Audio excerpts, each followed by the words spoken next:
السلام علیکم۔ شفق YouTube channel کے ساتھ میں ہوں آپ کی ہوسٹ مہرما۔ جھلو کی قسم۔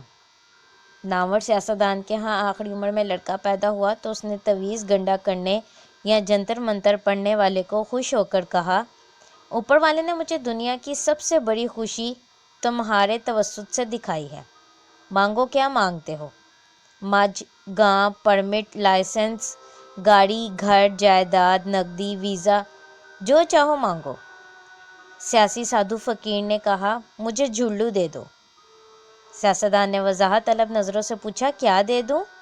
وہی جھلو جو آپ ہر جگہ پھیرتے ہیں، خصوصی طور پر الیکشن جیتنے کے لیے۔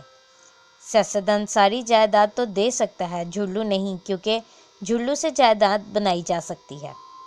جھلو میں بڑی طاقت ہے۔ یوں سمجھیے آج کے دور میں سیاستدان کے پاس جھلو کی حیثیت اور اہمیت پرانے وقتوں کے علادین کے چراغ کے سوا ہے۔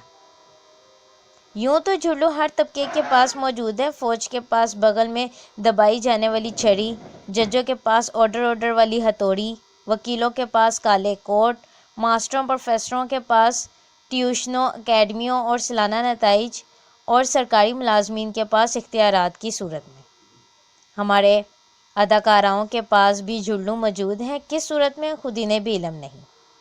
سب سے بڑا فوجی جھلو کو جب استعمال کرنے کی ضرورت محسوس کرتا ہے تو کور کمانڈر کے ذریعے جھلو کی شکتی 111 بریگیڈ کے کمانڈ کے جھلو میں منتقل کر دیتا ہے۔ اس کے آگے مرضی یہ شکتی کیپٹن کے حوالے کر دیتا ہے یا صوبے دار کے۔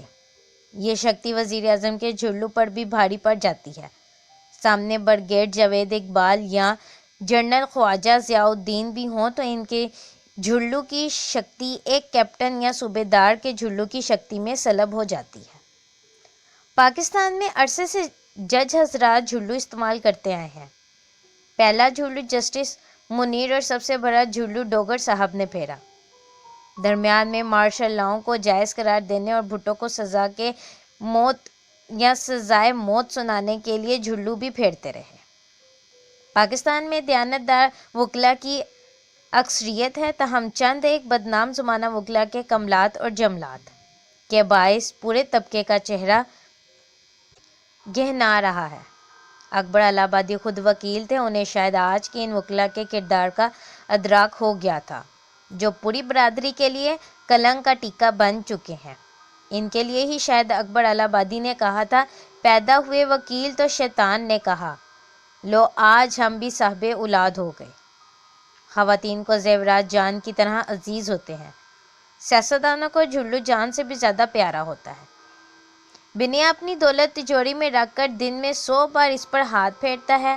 21ویں صدی کا سیاستدان اس الماری پر 125 بار ہاتھ پھیرتا ہے جس میں غلاف میں لپٹا جھلو رکھا ہوتا ہے۔ عموماً سیاستدان جھلو آنکھوں کو ٹھنڈک پہنچانے کے لیے انتخابات کے موقع پر یا کسی آڑے وقت میں نکالتے ہیں۔ اس سے کام لیا اور رکھ دیا۔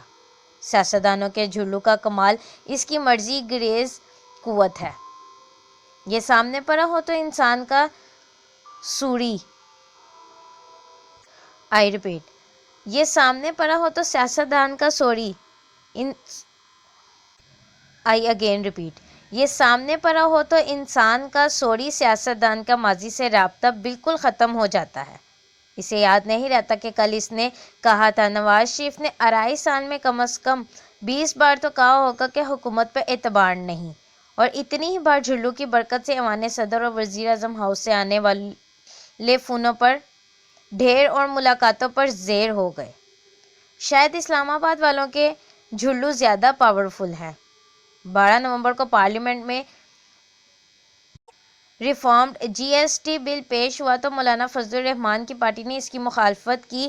غفوری حیدری نے فرمایا، یہ ڈرون حملہ ہے، اس کی حمایت نہیں کر سکتے۔ 22 نومبر کو حضرت مولانا نے زرداری اور گیلانی سے ملاقات کی۔ 12 سے 22 نومبر کے دوران حکومت نے مولانا شیرانی کو اسلامی نظریہ کونسل کا چیئرمین بنا دیا تھا۔